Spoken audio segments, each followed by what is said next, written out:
সালাতে দোয়া কবুল হয়। সালাতে দোয়া কবুলের 3 জায়গা।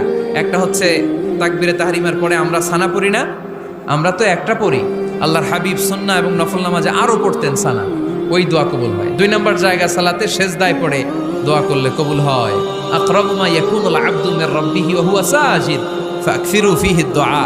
বান্দা যখন সেজদায় লুটিয়ে পড়ে বান্দা আল্লাহর সবচেয়ে কাছে চলে যায়। কিন্তু বিশ্বনবী বলে সেজদাটা তোমার রবের কুদরতি পায়ের উপরে পড়েছে। সেজদায় পড়ে দোয়া করেন। সালাম ফিরানোর আগে বিশ্বনবী দোয়া করতেন, লা ইউসাল্লিমান্না আহাদুকুম হাত্তা ইয়াতাআওয়াযা মিন আরবা'a।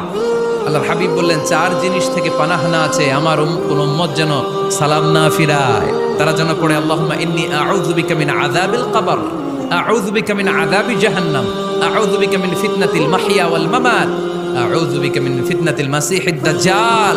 আল্লাহ কবরের আযাব থেকে বাঁচাও, আল্লাহ জাহান্নামের আগুন থেকে বাঁচাও, আল্লাহ জীবন